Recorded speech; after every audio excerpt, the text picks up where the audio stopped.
Sur la corniche ouest de Dakar, ces trois jeunes sont venus en repérage.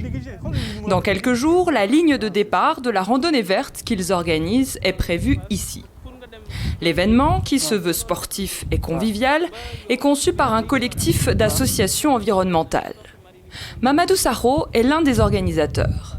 Il est le fondateur de l'association Jannah, qui promeut le jardinage et sensibilise aux questions environnementales. Dans mon enfance, Dakar était encore, un endroit vert, il y avait beaucoup de nature, beaucoup de faune, beaucoup de flore. Et en ayant grandi dans cet espace-là, j'ai toujours été imprégné par l'environnement et sa protection. J'ai constaté qu'après beaucoup d'années, il y a eu une certaine dégradation qui m'a malheureusement rendu un peu malheureux. En 2016, Mamadou revient vivre au Sénégal, son pays d'origine, après plus de 20 ans passés en France. Diplômé d'école de commerce, il travaille dans le marketing pharmaceutique et c'est sur son temps libre qu'il lutte pour la préservation de l'environnement. Il y a 2 ans, avec son ami Youssou Mboup, monteur professionnel, il réalise un documentaire autofinancé baptisé Sénégal Vert, Horizon 2035.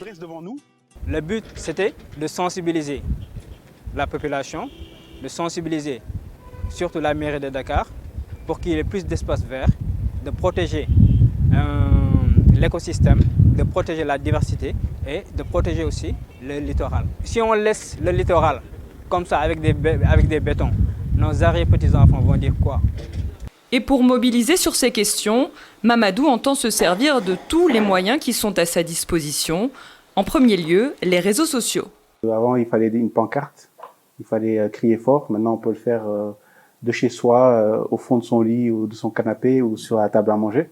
On peut toucher le monde, donc je me suis dit tout simplement que Internet, les réseaux sociaux est un outil qui permettrait de parler à tout le monde et de mobiliser, de se battre pour une cause. Et c'est grâce aux réseaux sociaux que l'année dernière, sa pétition appelant à la création d'un Central Park sur le site de l'ancien aéroport de Dakar recueille plus de 25 000 signatures. Quelques mois plus tard, les autorités sénégalaises annoncent la création d'un petit parc de 10 hectares sur une partie de l'aéroport Léopold Sédar Senghor.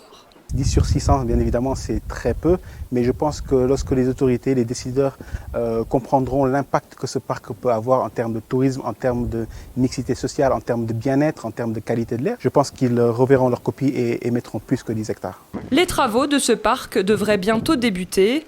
À ce jour, la capitale sénégalaise ne dispose que de très peu d'espaces verts.